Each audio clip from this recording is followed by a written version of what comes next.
Bienvenidos al tercer episodio de En el filo de la charla. El invitado del día de hoy es nuestro querido Lucio. ¿Cómo estás? Hola, Lucio. Tal? Buenas tardes, un gusto. Gracias por invitarme. De nada, de nada. Bueno, ¿cómo te podríamos presentar? ¿Como un fanático de la filosofía? Sí, un apasionado de la filosofía, finalmente. La idea de hoy es un poco distinta quizás a otros programas, pero me parece que igual va a funcionar, que es abordar un poco dos autores que son Kant y Nietzsche, que por ahí parecen muy distintos entre sí, o que usualmente quizás por lo poco que se enseña en la escuela y eso parecen un poco contradictorios, pero vamos a ver que no. Y relacionarlo con una serie que si no es Me pongo quizás... de pie. Ponete de pie, aplaudí. La mejor serie animada de los últimos 1000 años. Sí, 2000 años. estamos de acuerdo. Rick and Morty. Sí, lejos. Épica. No Lejos. podía ser de otra manera. Épica, muy al día con la serie, no sé ustedes. Es completa, sí. Yo llegué hasta la verdad temporada que 6. Bien. Es una serie que ya hace tiempo que viene capturando mentes desde un sentido del humor increíble y jugando con cosas que antes quizás no se veía tanto, porque si uno piensa por ahí en Futurama, Claro.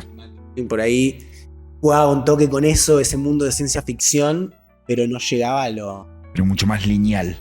Claro, con más canon, con más historia y no llegaba a lo interdimensional, a los personajes en realidades alternas, ¿no? Sí, yo creo que después de Rick and Morty aparecieron bastantes series parecidas, de hecho, ¿viste? Fue como medio Sí. un hito en las series animadas. El tema es por qué Rick y Morty, ¿no? Porque por ahí parece una serie muy bizarra y además es muy cómica. Pero ¿por qué nos lleva Rick y Morty a la filosofía?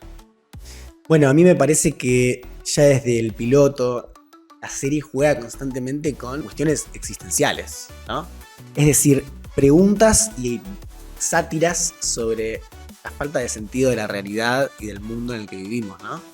Algo que la serie tiene muy presente todo el tiempo a través de sus variopintos personajes, ¿no? Como el sinsentido es una barrera en la que entra y sale constantemente, ¿no? La serie. Y hay algo ahí que quizás toca algo de clima de época, Total. digo Sí, sí. yo, o me da la impresión. Todo sin sentido. El sinsentido, El sinsentido. y cómo carajo lidiar con eso, ¿no? Sí, una época sin fundamento. Un poco. Sin fundamentos y donde juega, digamos, en el ámbito de la ciencia ficción, ¿no? Como esta puerta de a través de la tecnología, el genio, la invención, la creatividad. Pregunté varias veces si vale la pena tener semejante cantidad de conocimiento con todo lo otro que lleva, digamos. Con todo lo que lleva el personaje, que debe ser como una causa de todas las acciones y decisiones que toma. Esa cantidad de conocimiento que tiene y esa aceptación de la realidad que ningún otro tiene, porque la conoce de otra manera. La conoce ya como que ya se las sabe todas, Sí. y sin embargo la serie juega mucho con esto de que no le alcanza. No, Como que todo el tiempo, o muy seguido, se lo nombra a él como considerado el tipo más inteligente del universo. Y aún así, con todo este poder, este conocimiento, capacidad técnica de hacer cosas con la realidad, por más que sea muy divertido y que todo el tiempo como que no falten las risas, no le alcanza de alguna manera al personaje como para lidiar con angustias profundas que a veces se manifiestan. Y ahí hay algo que nos va a interesar mucho, un poco más adelante en la charla, acerca de qué está en juego y qué se muestra a través del personaje principal, ¿no? El personaje de Rick Sánchez. Después me gustaría que nos metamos un poco más adelante en cómo se relaciona Rick con la vida en definitiva, ¿no? Con los otros, con la ciencia y demás. Pero la pregunta que quería abrir para que nos vayamos metiendo en uno de los autores, que es Kant, es ¿cómo se nos ocurre meter a Kant relacionado con Nietzsche y con Rick and Morty? Como, ¿por qué se nos ocurrió hacer esa relación? Y tiene que ver con que Kant, en lo que veníamos charlando, ¿no? También está bueno aclarar que son nuestras lecturas, nuestras interpretaciones a partir de las cosas que hemos leído y las clases que hemos tomado y demás, pero tampoco es que es ciencia cierta de lo que dicen los autores, y es una de las cosas más interesantes de jugar con la filosofía, como jugar con los conceptos. Ahí me copa esa definición, no sé qué pensabas vos de la filosofía, como un poco más deleuziana, de jugar con los conceptos. Entonces estábamos así jugando con conceptos y con la serie, y pensábamos que Kant es quizás el primer autor o uno de los primeros en abrir la puerta a filosofías más contemporáneas que sí se van a hacer cargo del sinsentido, de la falta de fundamento, gracias a su famoso giro copernicano. No sé si Famoso giro copernicano de la metafísica. te querés meter ahí. Esto le va a servir Yo quiero que arranque ya. y le va a servir mucho al estudiante de sexto año, quinto año del secundario. Claro. Viste que el profe te toma en la prueba. ¿Qué es el giro A ver, copernicano? sacá una lapicera, un papel. Nos metemos entonces Dale, ahí en, Sí, estoy sí. en el esperando. proyecto kantiano de la crítica de la razón pura. ¿Qué le pasaba a este tipo cuando escribe este libro, no? ¿Qué le pasaba a este tipo? Era un tipo que no En salió general. de su pueblo en toda su vida. Estaba un neurótico obsesivo por excelencia, debe ser. Tremendo, tremendo. En que la gente ajustaba sus relojes cuando lo veía pasar. Y nada, mira, ahí va Kant, son Deben las 3 de ser, la tarde. claro. El tipo era recontra metódico, ¿no?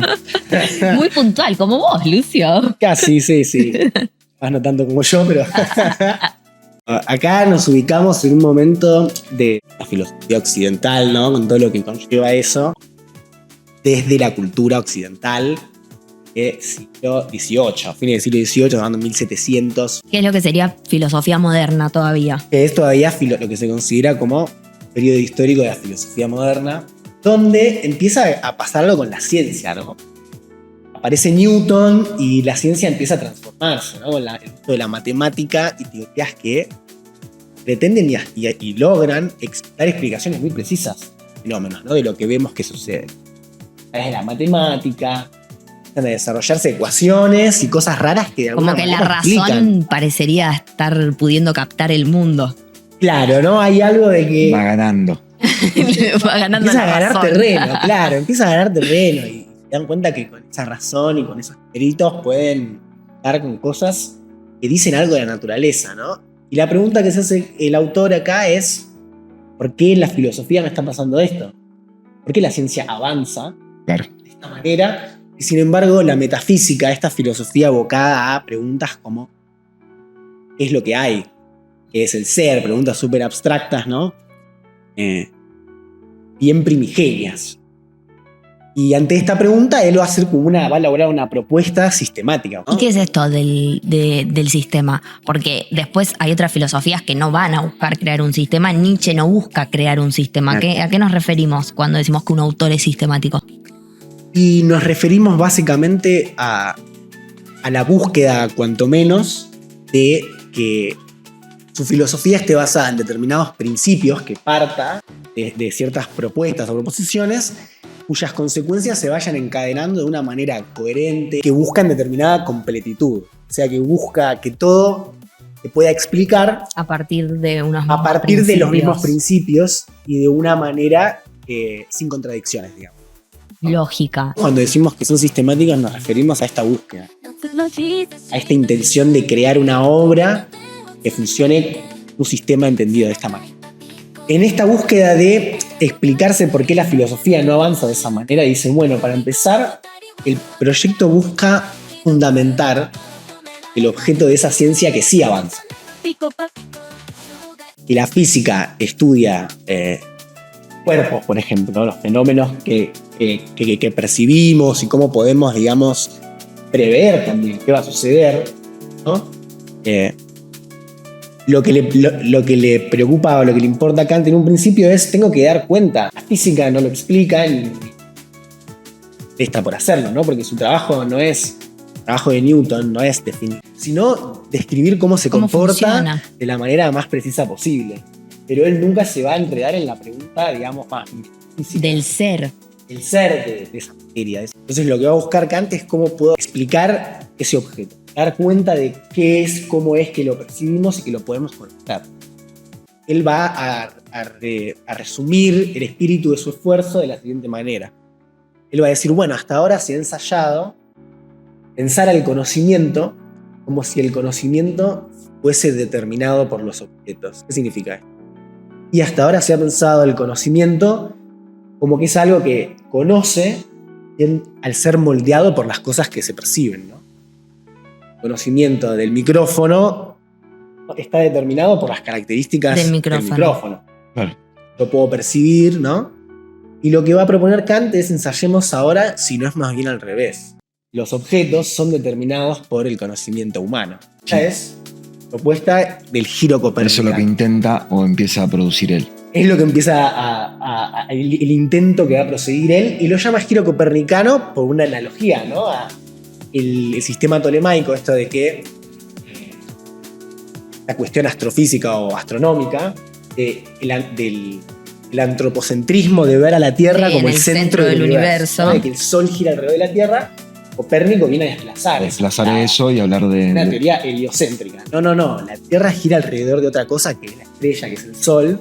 Claro, y eso genera una revolución en las ciencias tan grande que Kant dice, bueno, yo quiero generar una revolución igual que la que sucedió en las ciencias, como la que hizo Copérnico, pero dentro de la filosofía. Y hace este giro de decir, ya no nos vamos a preocupar por los objetos, sino por el sujeto que conoce esos objetos. O sea, yo conozco de determinada manera a esos objetos porque hay ciertas características, podríamos decir, no son las palabras que usa él, pero como para que nos entendamos, que tenemos nosotros, los sujetos, los seres humanos. De hecho, en un momento dice, si acaso hubiese otros seres, ni idea, pero nosotros los seres humanos conocemos de esta manera.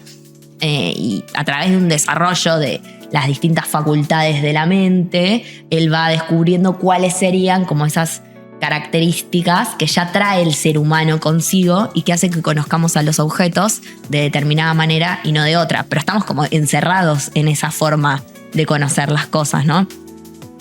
Por ejemplo, como para poner un ejemplo así un poco más profundo, inclusive, en la estética trascendental, él va a plantear, que es una parte del libro este que venía hablando Lucio, él se va a preocupar por la sensibilidad, ¿no? Esta facultad nuestra que es el poder sentir. Claro, va a aislar las capacidades de conocer, ¿no? Él dice, bueno, ¿qué capacidades tenemos para conocer la naturaleza, ¿no? Primero vamos a aislar esto que él llama la sensibilidad, ¿no?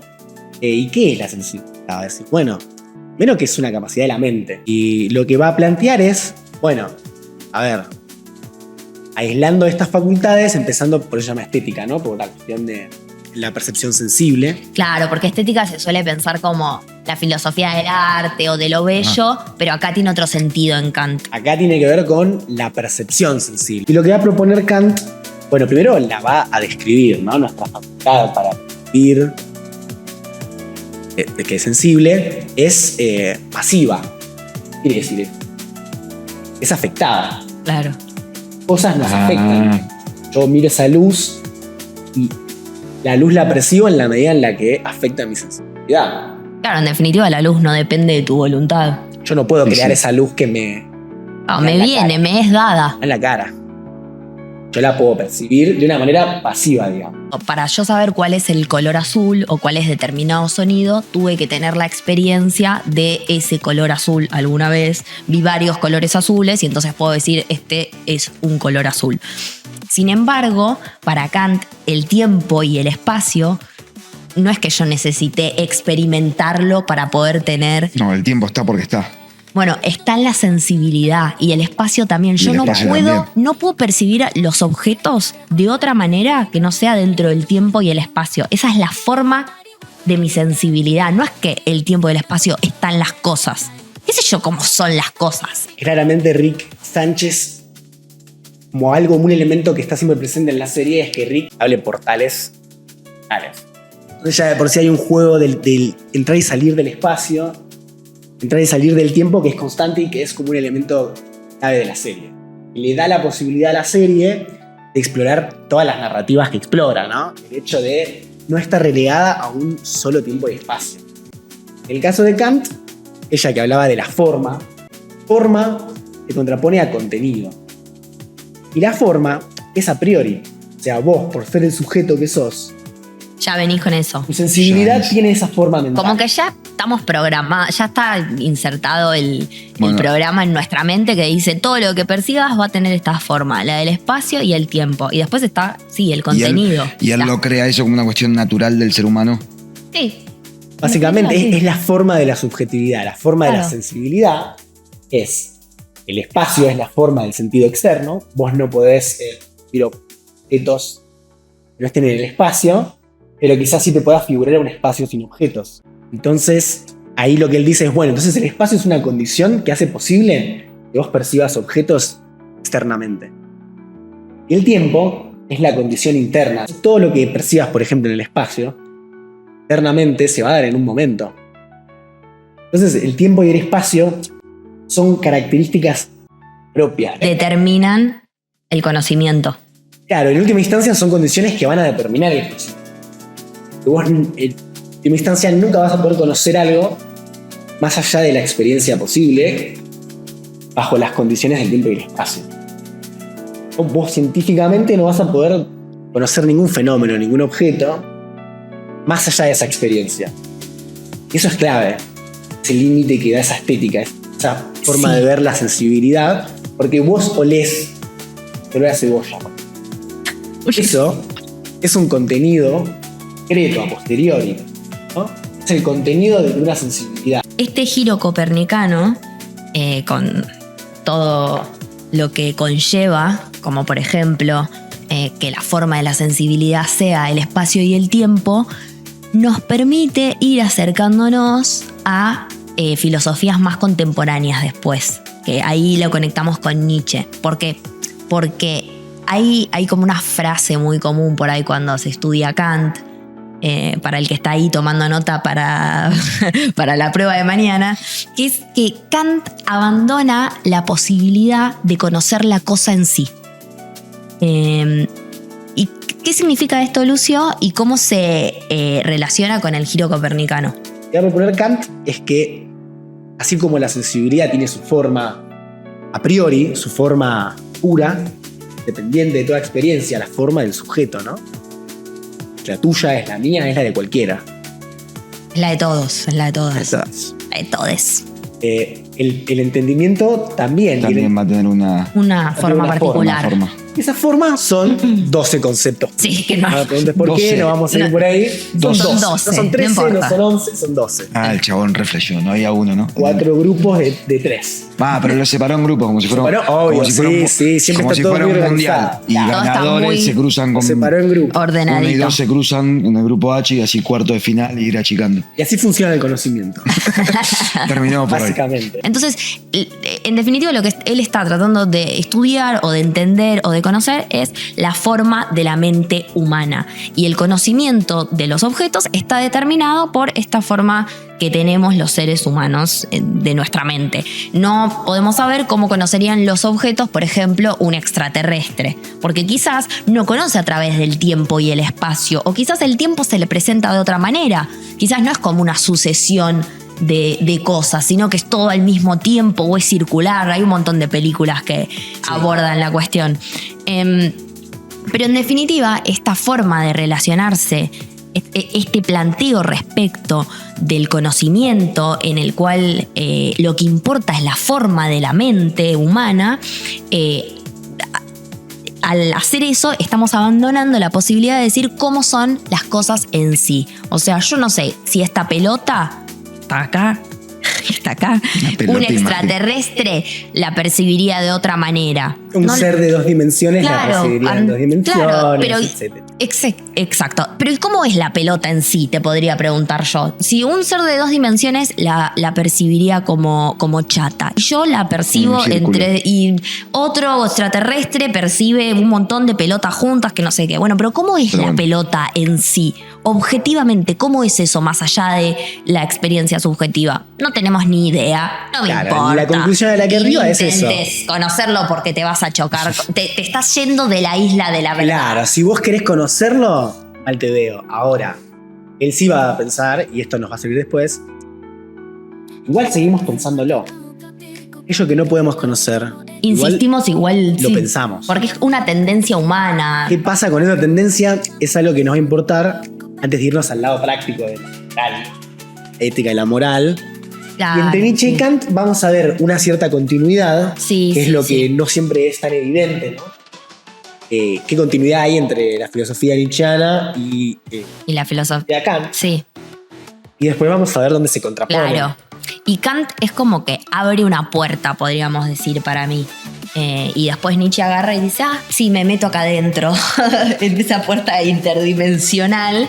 Y digamos que la puerta que abre es decir, no sé cómo son las cosas en sí mismas, no me importa. Yo sé que son así para la experiencia humana, que son en un espacio, en un tiempo, que le podemos aplicar estas 12 categorías, porque si no, no podríamos conocer a los objetos. Pero cómo es el objeto en sí, no lo sé, no me importa. Esto ya plantea otra relación con la realidad. Nos damos cuenta, es como es mucho más creativo el lugar humano en ese sentido. Y usa la palabra creativa por creativo porque Nietzsche es un autor que plantea una filosofía más creativa. De hecho, nuestra relación con la realidad es creativa. Nosotros construimos narrativamente la realidad, en definitiva. Se hace mucho más cargo de que la realidad, en definitiva, es una ficción, Nietzsche. Bueno, hay interpretaciones de esta filosofía y de esta propuesta de que hay una tendencia de la mente hacia la ficcionalidad. Justo Heidegger es lo que se considera una filosofía ficcionalista, ¿no? Que va a hacer también esta relación entre la filosofía kantiana y Nietzsche, porque Nietzsche, la ficción, tiene una presencia mucho más explícita, más reconocida, y está trabajada desde de otra conciencia de sí. Claro, en definitiva, todo el lenguaje es metáfora para Nietzsche. Hay un texto de Nietzsche que está buenísimo y de hecho me gustaría que leamos el párrafo inicial, si lo tenés por ahí, vos buscalo mientras yo lo introduzco porque es hermoso, que se llama Sobre verdad y mentira en sentido extramoral, que me parece que es uno de los textos que más nos acercan a Rick and Morty. De hecho, medio que metimos Kant por golosos, porque en realidad sería esto, sí, lo más Rick and Morty que hay. Es el Rick and Morty, el Rick de las filosofías, un poquito, Nietzsche. Y es un texto donde él está planteando, en términos generales, porque no nos vamos a meter súper en detalle, pero está planteando esto: todo lenguaje es metáfora. Nosotros recibimos un impulso nervioso de las cosas, ¿no? Del mundo, en definitiva. Sí, a partir no, de eso, o simplemente es un impulso nervioso, sí, claro, no importa ya. O no se sabe, sí. Y a partir de eso se hace una imagen en nuestra mente de las cosas. Y después a esa imagen le ponemos una palabra. Vamos, claro, de la imagen al sonido. Al sonido, ahí está. Y el sonido a la palabra y de la palabra al concepto. Acá es a una abstracción mayor. Mayor total de cada Como mirá objeto. qué lejos estamos de la cosa. Son todos saltos, son todas cosas disímiles entre sí. Tanto el estímulo nervioso, a la imagen ya hay un salto. Son cosas heterogéneas. Muy diferentes. distintas entre sí. Después, entre la imagen y el sonido hay otro. También. Y después hasta la palabra hay otro. Y después hasta el concepto hay otro más. Entonces hay una abstracción y una distancia Muy grande, sí. en el lenguaje. Y vamos a introducirlo con cómo arranca el texto, que es lo único que vamos a citar. Sí, Prometo. dale. En algún apartado rincón del universo centellante, desparramado en innumerables sistemas solares, hubo una vez un astro en el que animales inteligentes inventaron el conocimiento. Fue el minuto más altanero y falaz de la historia universal, pero a fin de cuentas, solo un minuto. Tras breves respiraciones de la naturaleza, el astro se heló y los animales inteligentes hubieron de perecer. Nada importa. Así arranca el texto, ¿no? Es como un ensayo donde Nietzsche va a hablar del lenguaje. Sí. Va a preguntarse de dónde viene, de dónde surgió, porque hay algo que le interesa a Nietzsche, que es, bueno, algo que se conoce como... No va a ser metodológico, no va a ser sistemático. Todo esto que había en Kant, Todo lo contrario a Kant. hay una... Sí, una ruptura. Hay como un movimiento, no sé si decir reactivo, por cómo él piensa lo Muy reactivo. polémico, pero sí, pero- igual es reactivo. Pero es contestatario. Trae esa actitud de la de intentar metafísica y la sistematizar filosofía todo. moderna, Claro, explicar todo, que toda la realidad te cierre en este cuadradito y decir, listo, en última esta es instancia? la realidad, la puedo explicar con la razón, ya está. No, Nietzsche es tipo, qué sé yo, no Pateó sé. la isla a la mierda. Escribo un ensayo sobre esto, otro ensayo sobre esto, vamos charlando, vamos viendo. Vos decís lo que digas y el que lo agarre, que lo agarre y Sí. ya, ¿viste? Este ensayo lo que va a hacer es decir, bueno, hasta ahora es como que damos por sentado que el lenguaje es algo natural. Es decir, él va a proponer enfáticamente que no. El lenguaje es artificial, invento, y por lo tanto no es algo natural del humano en el sentido de que hay un desembarazo, una bronca del humano con su propio ser animal.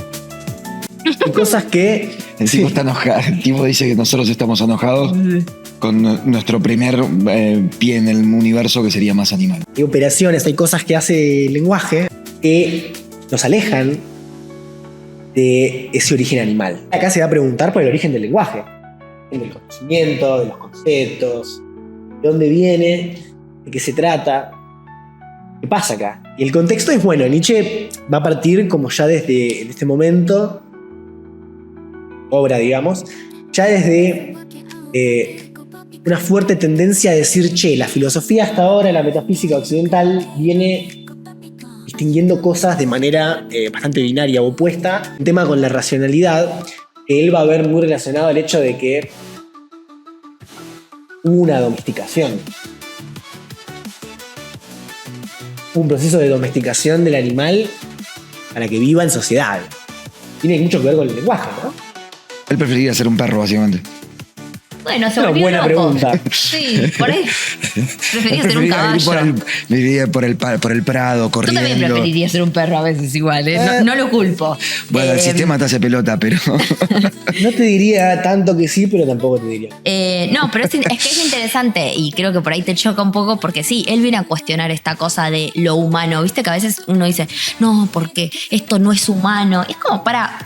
¿Qué es lo humano? ¿No? O sea, como que a veces usamos el sentido de humano como algo bueno. Como, ¿se entiende? O algo que tiene un sentido predeterminado. Como si tuviese que... No, qué inhumano eso. ¿No será al revés? ¿No será que lo humano es eso? Tiene una cualidad moral, quizás. Claro, tiene algo moral decir lo humano. Y Nietzsche molesta con eso, sí, porque tiene una Sí, concepción... Sí, porque tiene una concepción no tan buena de lo humano, para decirlo burdamente, ¿no? Bueno, ya en el De hecho, principio todo se lo ve contrario. un toque, Claro, dice, necesita- unos animales astutos inventaron el conocer. Fue el momento más falaz y altanero de la historia universal. O sea, como que nos creemos más de lo que somos y no somos más que animales astutos. Él nos quiere venir a recordar eso. Y en esto de ser animales astutos, inventamos el conocer e inventamos el lenguaje. De vuelta, no sabemos cómo son las cosas en sí mismas, como para volver a Kant. No importa, ya está. Lo importante es que nosotros nos relacionamos con esa realidad de una forma creativa, de una forma narrativa. Bueno, dentro de las cosas con las que juega, ¿no? Ricky Morty. Hay, bueno, entre otras cosas, está el aburrimiento de Rick Sánchez, por ejemplo. ¿Qué pasa cuando Rick Sánchez se aburre? ¿Cuántas cosas cagadas se mandan Me voy también? acordando de capítulo que va haciendo, Sí, pero sí. sí es porque es un gran disparador para él. Porque Es la un gran aburre. disparador, el aburrimiento. Porque no se va a divertir comúnmente. Es más, sin televisión Interdimensional, sí. no se divierte porque No la se divierte televisión tanto. común es muy corta, Es muy chiquita. demasiado. Es Entonces él demasiado necesita algo que restringido. le pase todo lo que puede pasar en el Un sobreestímulo constante. en los Bueno, Nietzsche multiversos. va a hablar del origen del lenguaje como algo que responde a una necesidad de supervivencia, al aburrimiento, invención del conocimiento, en última instancia. Viste que cuando llegamos del estímulo nervioso al concepto, pasamos de 4 instancias o dimensiones eternas, pequeñas, diferentes. No hay saltos de una cosa a otra cosa distinta. En los conceptos, Nietzsche va a decir en este ensayo que lo que hacemos al conceptualizar es violentamente imponer. Un perro salchicha, un chihuahua, un gran danés, no sé, un perro de la calle.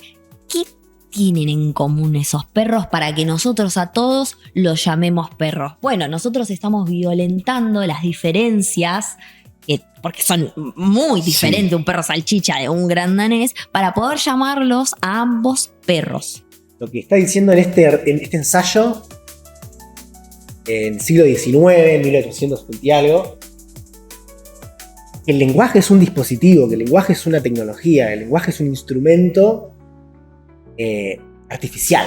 Entonces ya ahí hay un germen de construcción de la realidad a partir de una ficción. El problema es cuando nos olvidamos. Claro. Y eso lo hacemos un montón, dice Nietzsche. Es Nos a lo que olvidamos que tendemos, nosotros claro. lo construimos eso y después nos sorprendemos. ¡Ay, no! Mirá lo que descubrís. Como, sí, qué fácil. Si vos lo escondés, te Claro. olvidás y después vas y decís, ¡ay, mirá lo que Mirá, encontré! lo que descubrí, claro. O sea, entonces hay algo que tiene con la necesidad de esa ficción que genera el lenguaje, ¿no? De producir sentido donde no lo hay, de manera arbitraria, que tiene una dimensión social. Tenemos que organizarnos como animal gregario que somos en sociedad. Damos una mínima comunicación, entonces vamos a imponer obligatoriamente algún sentido a las palabras. Es obligatorio que entendamos lo mismo, más o menos, ¿no? Ahora, Sí. en eso él ve un primer movimiento hacia la verdad. Entonces la verdad va a tener un carácter bien ficticio. El problema es que nos vamos a ver olvidado. Claro, y nos vamos a creer las verdades. Hay que ser bueno con todo lo que supuestamente implica ser bueno, que liguémoslo a una concepción un poco judío-cristiana para Nietzsche, lo que es ser bueno, y la verdad que hoy en día también está muy ligado a lo judío-cristiano, Sí, sí, no, ser bueno. no cambió Y es tanto. como, che, ser bueno, que es una verdad moral, en realidad es un invento, porque el lenguaje mismo es un invento. ¿Qué pasa? Nos fuimos olvidando, y claro, y después nos sorprendemos ante lo que nosotros mismos inventamos, ¿no? Así como... Sí, Claro. o nos sorprende lo que podemos hacer, pero lo inventamos nosotros. Claro, Antes hacíamos lo contrario Con directamente. conceptos se pueden hacer cosas muy locas, pero lo que pasa es que los conceptos, así como el lenguaje, el conocimiento, él lo ve como que sirve de una estrategia, un instrumento de supervivencia. Lo que venimos hablando, lo importante me parece de la tesis del texto es, el lenguaje es artificial, tiene este proceso de violentar el devenir. Hay un sentido moral de la verdad. La verdad no está exenta. La verdad y la falsedad no están exentas de criterios morales.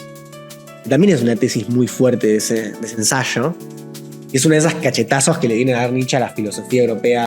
Y que también es algo que en la serie de Rick y Morty pasa mucho, que al explorar distintas culturas en distintas galaxias y distintas dimensiones. No, se van al carajo.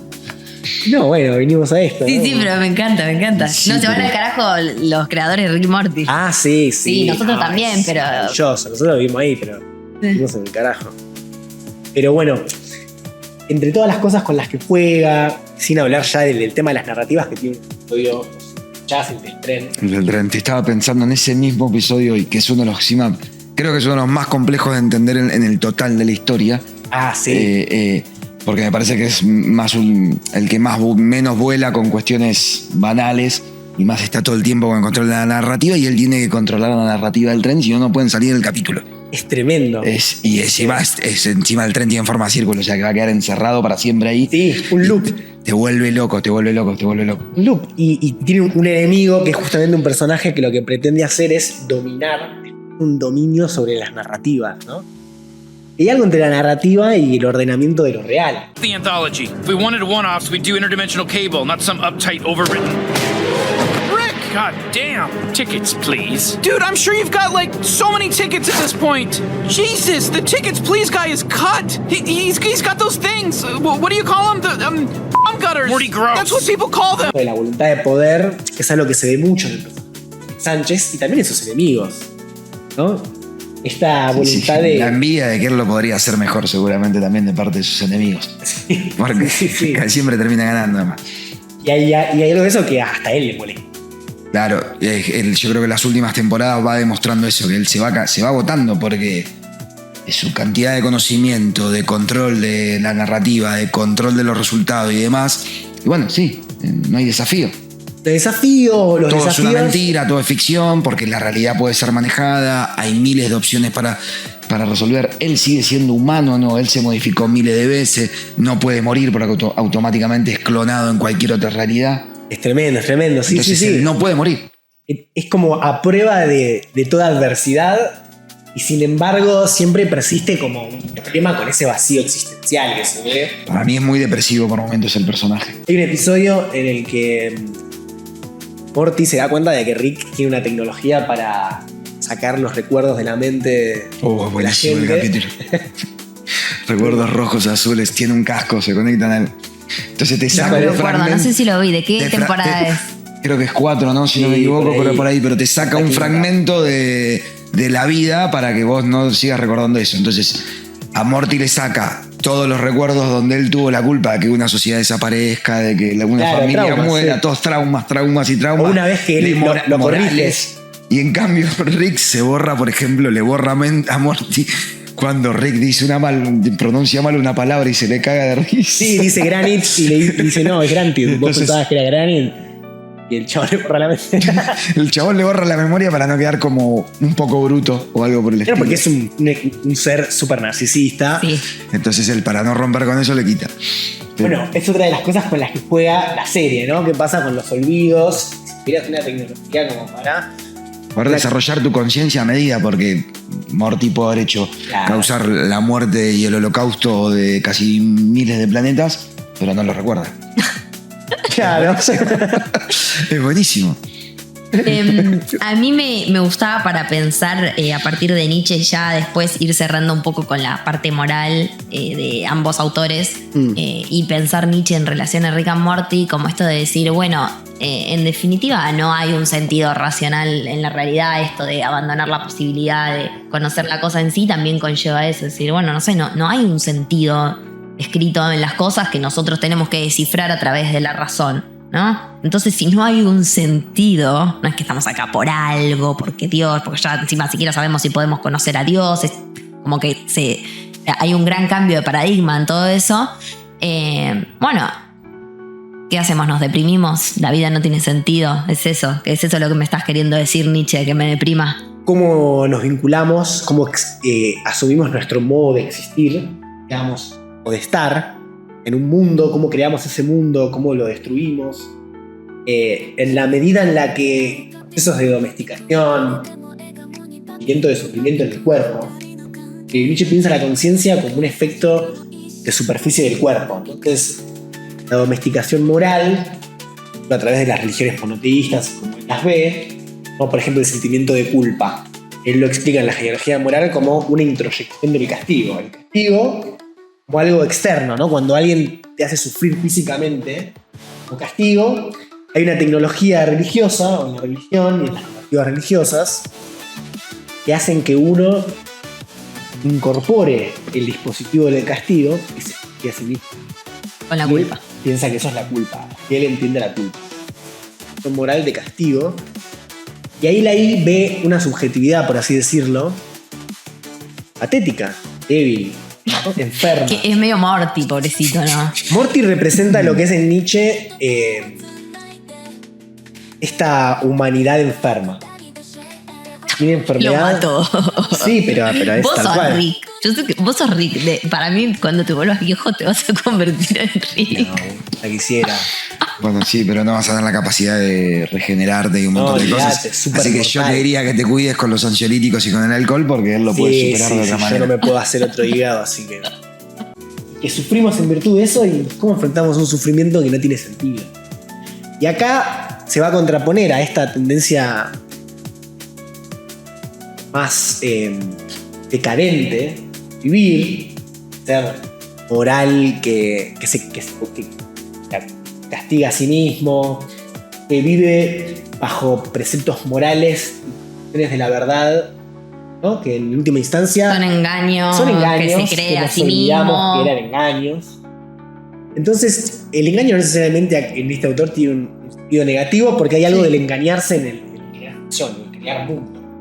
Como yo enfrento el sinsentido, le dice la mejor manera es creando mundos. Claro, el tema que es hacerte cargo, ¿no? Que estás creando, es no Tenés que olvidarte. partir de ahí, tenés que partir de que todo aquello que arrastrás y que es simplemente el efecto accidental casi de hábitos estúpidos. Claro, porque son estúpidos porque te hacen ¿Viste daño. que va a ser Rick de viejo este? Claro, porque te hacen daño y hacen una cultura enferma, ¿no? Claro. Que huele a muerte. Él ve como algo que... Hay olor putrefacto, sí, Sí, trae muchas está metáforas pensando en del las olor culturas encima. europeas que también al poco tiempo Comían un bebé se también. aniquilaron entre sí, ¿no? Sí, sí. Que llevaron a eventos cataclísmicos y catastróficos que todos conocemos. ¿viste? Sí. También estaba hablando un Y poco lo de... sigue haciendo. Y sigue pasando el día de hoy, ¿no? Sí. Entonces, ¿Cómo no van a ser pesimistas tampoco? bueno, entonces la pregunta es ¿qué hacer en esa situación? Caer en un nihilismo pesimista, ¿no? Y Sí, nihilismo en el que- sentido de que si nada tiene sentido para sí. Claro, me deprimo. Lo Vamos que a poner yo le tristes. decía. Ya nada importa. Claro, que esto lo hablábamos antes, es como el síntoma de época, uno de los síntomas de época, ¿no? Junto a la ansiedad, ponele, la depresión. Y que uno lo encarno. Hola, el ¿qué otro tal? no. Vengo a buscar ambas. Sí, hola, ¿me das un poquito de cada una? Acá tenés, gracias. Bueno, no, que es como un síntoma depresivo, de hecho, hablando así como más clínicamente, esta sensación de que nada tiene sentido. Nada tiene sentido y eso me pesa. Obvio que es más complejo, ¿no? Cuando es una cuestión sí. clínica, obvio, vayan a No, y además no creo que sea psicólogo, al solo- psiquiatra, ¿no? Solo una cuestión de Nietzsche No, también. claro, no te voy a El decir- mundo se está por acabar, entonces decís, ¿para No qué te voy a mierda decir voy a hacer ponete esto? a leer Nietzsche y ya está, pero bueno, nos puede ayudar a pensar este síntoma de época y decir como, sí, obvio, nada tiene sentido. O sea, si a Nietzsche vos vas angustiado y le dices, ay, nada tiene sentido, tipo Morty, ponele, una cosa Sí. así, Nietzsche te dice, Claro. pero sí, más vale que nada tiene sentido. Y nada tiene sentido per se, pero lo que pueda tener sentido lo va a tener de una forma artificial que responde a fines utilitarias. Quizás alguien pueda proponerse, bueno, creemos sentidos que nos resulten superadores, ¿no? O sea, él destruye todo y dice, Creativa, claro. todas estas verdades son un invento, son un chamullo y se olvidaron que lo eran, que el lenguaje es pura metáfora, pura Hay que romperlo. invención, hay que Hay que romper romperlo. estos cristales. Exacto. Como toda revolución, Hay que- primero hay que romper algo. Hay que romper algo. Es sí. la filosofía del martillo por eso. Y después dice, bueno, igual él propone ciertas cosas, podríamos decir como la parte más constructiva en Nietzsche, que tiene que ver justamente con esta cuestión ética dionisíaca que estaba diciendo Lucio, de Dionisio, el dios de la vid. Que le gusta escabiar, digamos. hay una- Por ejemplo, decir, ay, no hay un sentido y me quedo en mi casa así. Eso no afirma la vida. Al contrario. Todo lo contrario, claro. Es síntoma. Pero si Para mirás, no sé, empezar. el capitalismo actual. Claro. Genocidio por acá, genocidio por allá. Decís. ¿No nos mueve alguna fibra de estilo? Che, todo está mal. Bueno, Tipo, porque está mal la moralidad, está mal lo bueno, está mal lo malo. Sí, exactamente. Claro, Eso ahí es lo Están que. pésimamente los conceptos. Está mal lo bueno. síntoma, él ve síntoma por todos lados. Sí. Huele ruina. Yo para Bastante cerrar bueno. quería que pensemos qué tanto afirma Rick la vida. Si Rick se queda, o sea, Rick se hace cargo para mí de que no hay un sentido y de hecho es como Me si interesa. múltiples sentidos, múltiples universos y no importa si yo la cago en este universo, me voy a otro donde esté muerto, me entierro a mí mismo Arranco y de me nuevo. quedo siendo el impostor en ese otro universo y listo. Es como un nivel ¿Qué de punto hacerse llega el- cargo del sinsentido muy zarpado en Rick. El tema es, ¿qué tanto afirma la vida un abuelo borracho que usa a su nieto como medio? Bueno, no llegamos a. Va a quedar quizá Sí. para el tintero. Para comparar la moral kantiana. ¿no? Que está en las antípodas de Nietzsche. Llegamos a desarrollarlo, pero está bueno también que quede ahí. Tenés que saber qué pensás vos. Es la dualidad, digamos, porque el tipo ante todo desprecio de la vida, porque sabe que puede regenerarse, porque lo que sea, porque como dijiste vos, aparece en otro lado, no deja de tener en ciertos momentos de cada temporada un sacrificio por sus nietos, por su hija o por lo demás. Se entrega a tal lugar, pero también se entrega digamos, a los bichos malos, a lo que esto, a lo aquello, a sus enemigos, o hace sacrificios para que su familia, entre comillas, tenga una vida. Como que él está haciendo una rehab, ¿no? Sí, y a su vez. Una rehab emocional, como mal padre abandónico, como que volvió de viejo Sí. para afrontarse a sí mismo también. Y a su vez, el tipo también podría, con la capacidad que tiene, volver a tener su esposa, que es lo que supuestamente más ama en la vida, Ay, y mamá. desarrollar una familia nuevamente sin síntomas de abandono. sin abandonar su hija ni sus nietos. Claro, es un Entonces, conflicto del personaje. Y sí. no lo hace, no lo Sí, hace. sí, El sí, tipo tremendo. muere su hija, bueno, hace una nueva. El planeta donde está desaparece, va a otro. Pero con su esposa no lo puede hacer. Por eso para mí es un personaje tristísimo. Es un personaje, Sí. mira, vos lo ves como un nihilista que no puede evitar caer en el pesimismo. No puede. Es muy interesante lo que vos me decís. Y yo un poco estoy de acuerdo también, porque lo que yo veo en el personaje es que es esa tensión y esa lucha constante. Hacer esa voluntad de ordenar la realidad, todas las facetas controlables, que pareciera él no tener límite, porque él parece superar, trascender todos esos límites más fuertes. Está el famoso Pickle Rick. Tengo que convertir en un pepino El para mejor ver capítulo de todo. los mejores, sin duda. El tipo se convierte en un pepinillo para ir al psicólogo, a la terapia familiar. Sí, sí, no, es tremendo, es tremendo. No, te juro que lo hice. Lo hice porque me gustaba. Por diversión, claro, Sí. por aburrimiento. Y para ver qué tan. Para probarse a sí mismo. Claro. Un tipo que vive entre ese narcisismo y esa capacidad de transformar la realidad casi a discreción.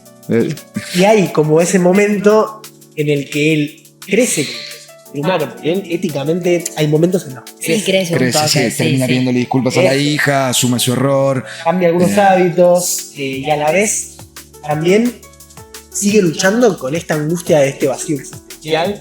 Sí, Él de ese sinsentido. Se muestra experimentando en soledad, que aparece solo, mira para abajo y dice, uy, siente ese vacío, esa angustia, que vos decís que él al final termina siendo tristísimo, como que para mí vive en esa dualidad de Sí, lo es apolíneo la y lo realidad. dionisíaco, entre perderse, En el sinsentido Aislarse. absoluto, en el pesimismo y en Evadirse, poder crear a- un sentido dionisíaco. claro, Sí. entre evadirse de esa realidad que lo supera, de ir a enfrentarla, de hacer el cambio, superar un poco su narcisismo y un poco mejor persona.